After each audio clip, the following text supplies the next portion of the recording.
During a briefing by the Justice, Crime Prevention and Security Cluster Ministers yesterday, Defence Minister Thandile Modise said in a 6-month period, police arrested about 213,059 individuals for crimes including cash-in-transit heists, construction site extortion and kidnappings.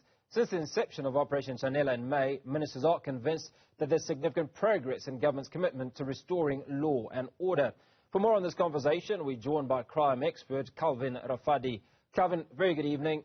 What's your take on the minister's assertions that a huge amount of progress has been made in dealing with crime in South Africa in the last few months? Yeah, good evening, Hugo, and good evening to your viewers. Yeah, indeed, we welcome the move, and what we can say is crime is still high, and a lot still need to be done, but we welcome the move. And like we're saying, there's still a lot of guns out there, and people are getting robbed and are victims of certain crimes within our communities. And we welcome the move that at least the government, they're just not folding their arms, but there's some action that is being taken. So just how much action is required for us to see the needle moving in the right direction? I mean, the criminals are pretty brazen, if you will. Only days ago, Transport Minister Sindisiwe Chikunga and her aides were accosted on the freeway. So how safe are you and I if a minister herself is accosted on the highway? Yeah, look, we are not safe. And I can just tell you that, Hugo, boldly tell you that everywhere now it's a crime scene. Schools have become a crime scene. Churches have become a crime scene. And I think what we are missing in action, but we had, like we always say, the previous 2 months, that the police ministry said no, they have revived the mandate and of crime intelligence. So we are lacking when it comes to crime intelligence because of if crime intelligence was effective, then there will be more proactive action than waiting for the aftermath of every crime to occur or to take place. And then we see that the police now needs to be deployed as much as your likes of your Amabere, TRT, and the likes. But what I'm saying, crime intelligence is missing in action, and we need them to collect this data and give it to the police so that we can deal with the mastermind, the big fishes in rooting out crime.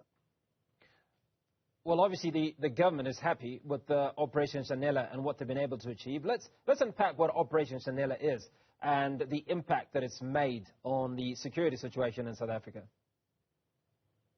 Yeah, Operation Shanela, it was established this year, and the Operation Shanela means sweeping.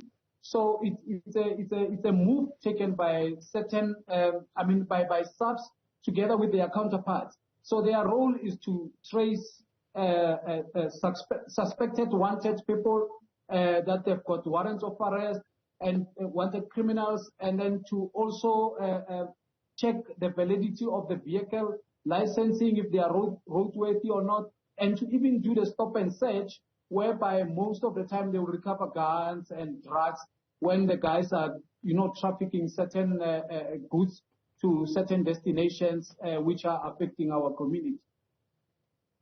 Now, one of the challenges that we run into is that the individuals that are impacted by Operation Shanela that are on the street are normally the pawns. They're the foot soldiers. They're not the individuals that are leading these criminal organizations, are they? Yeah, no, definitely, indeed. And that's why now even the police ministry, they've alluded, and the Department of Justice, that the prisons are full from this Operation Shanela. But what we can say, those are just foot soldiers. The big fishes, they've got their ways of operating and not touching certain stuff. Like, let's take the drug dealers. They will send people to manufacture this drug, so they just facilitate. So to get to those people, you need crime intelligence so that you can root out the big fishes, so that you can cut out the main route. But you are correct, Hugo, by saying it's only the foot soldiers that get arrested. It's only the foot soldiers that we see them processed in some of the courts, but the big fishes are still out there. Now, only a few days ago, I think it must have been yesterday, if not the day before, SANDF were put out on the streets of South Africa, certainly to deal with the issues around the Zama-Zamas. Does this point to just how seriously the police ministry or government is taking the issues of crime in the country? I think with this one,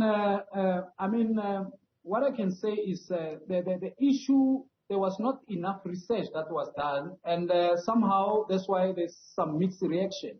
I mean, for this SANDF, it's just a confidence, according to their briefing, a confidence to build to the society that they are actually doing something, irrespective of this criminals. The Zama-Zamas are very heavily armed, and they've got explosives. But within the subs, we've got certain units that can deal and combat this particular crime and face this particular issue of Zama-Zamas. You've got your National Intervention Unit, which is NIA. You've got your TRT, Amaberet, they are also trained.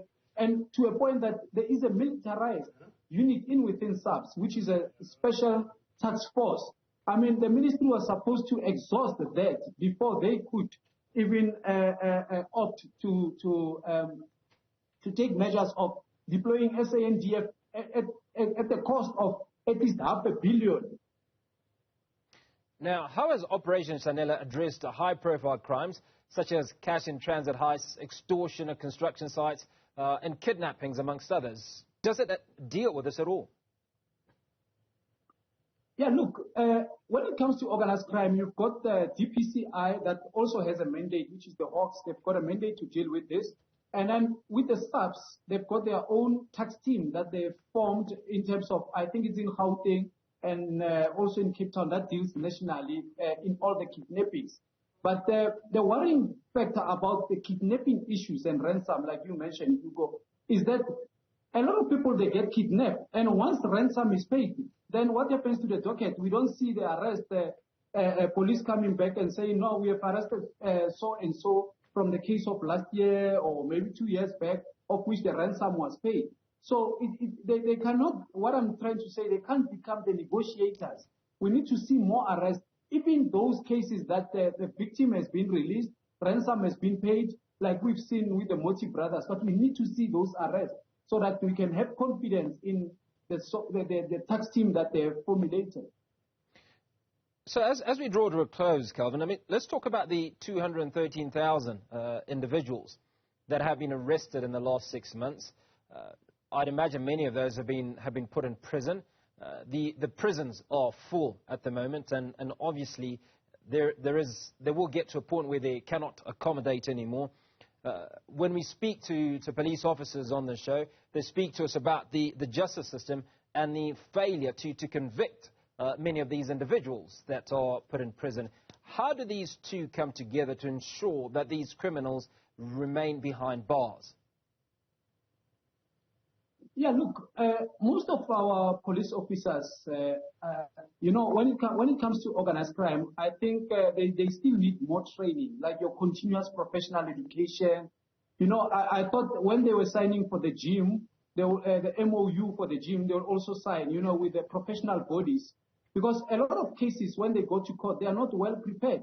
And that's the reason why the Minister of Defense yesterday said that many cases we take the suspects to court, but they are released by the magistrate. It is because of most of them, it is not about the brown envelope only, because also with that we can't shy away. It's because most cases are not prepared with good evidence to stand in court. So it is not like what I'm saying, our police need to be trained when it comes to that. But there are a lot of foot soldiers, a lot of foreigners even in our prisons. Some even with a less bail of 1,000 or 500 rand. But it's going to come to a point where now they will have to have a gazette to release those with small bails,